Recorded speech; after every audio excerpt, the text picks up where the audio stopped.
రఘురామరాజు గారు ఎన్నికైన సంగతి మీ అందరికీ తెలుసు.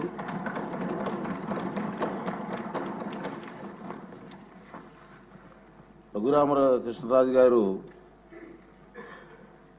సభాపతిగా ఏకగ్రీవంగా ఎన్నికైనందుకు నాకు మీ అందరికీ కూడా సంతోషమే. నాకు మరీ సంతోషం ఏంటంటే అతనికి మాకు చాలా సంవత్సరాలుగా కలిసి ఉన్నాం, ఫ్రెండ్లీగా, ఇప్పుడు కూడా నవ్విస్తూ ఉండే వ్యక్తి.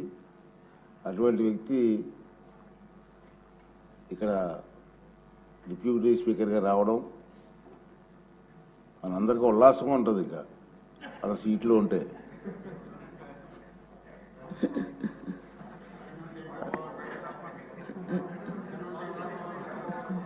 రఘురామకృష్ణరాజు గారు నాకు చిరకాల మిత్రులని చెప్పాను నేను. రాజుగారు 14th May 1962 నాడు సంవత్సరంలో విజయవాడలోనే జన్మించారు. ఇక్కడే వీరు సూనారాయణ రాజు గారు అన్నపూర్ణ దంపతులకు జన్మించారు. వీరు మా విశాఖపట్నం ఆంధ్ర యూనివర్సిటీలో చదువుకున్నారు. పోస్ట్ గ్రాడ్యుయేట్ పట్టా పొందారు. అలాగే ప్రముఖ పారిశ్రామికవేత్త, మీ అందరికీ తెలిసిన విషయం, కొత్త ఏం కాదు. వేల మందికి ఉద్యోగ అవకాశాలు కూడా పారిశ్రామికవేత్తగా కల్పించిన వ్యక్తి. తర్వాత వీరి తాతగారు అయినటువంటి జిఎస్ రాజు గారు ఆంధ్రప్రదేశ్ శాసన మండలికి డిప్యూటీ చైర్మన్గా పనిచేశారు. తొలి ఫస్ట్ డిప్యూటీ చైర్మన్గా తాతగారు పనిచేశారు. అంటే కొత్తగా రాజకీయాలు అవి కాదు, ఫస్ట్ నుంచి కూడా.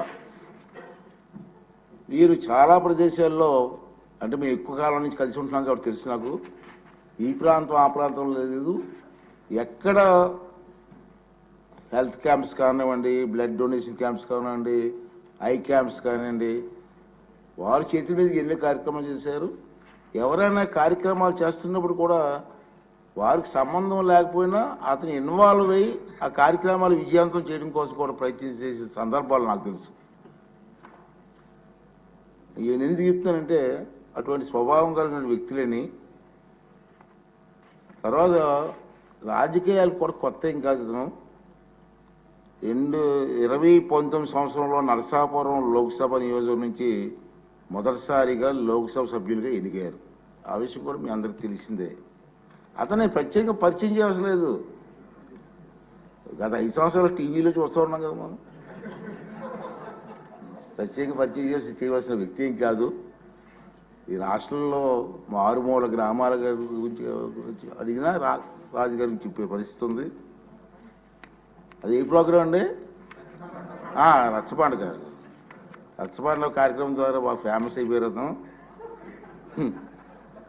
తర్వాత వీరు పలు లోక్సభ స్టాండింగ్ కమిటీల్లో సభ్యులుగా ఉన్నారు. 20-24 సంవత్సరంలో వీరు ముందు శాసనసభ నియోజకవర్గం నుంచి సభ్యునిగా ఎన్నికయ్యారు. చంద్రబాబు నాయుడు గారి ఆశీస్సులతో మొన్న ఎన్నికలు గెలవడం జరిగింది. అదేవిధంగా చెప్పాను, రచ్చబండ మరియు ఇతర కార్యక్రమాల ద్వారా సామాన్య ప్రజలకు కూడా బాగా పరిచయమైన వ్యక్తి. అటువంటి వ్యక్తి ఇక్కడ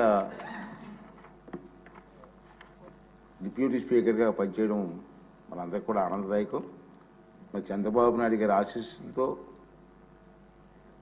రాజుగారు ఇంకా బ్రహ్మాండంగా పనిచేసి చిరస్థాయిగా మీ పేరు ఉండిపోయే విధంగా పనిచేసే అవకాశాన్ని భగవంతుడు మీకు ఇవ్వాలని చెప్పి మనస్ఫూర్తి కోరుకుంటూ మీకు శుభాకాంక్షలు తెలియజేస్తున్నాను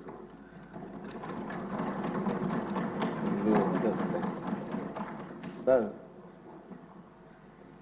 బాబు గారు, కళ్యాణ్ గారు, మనోహర్ గారు,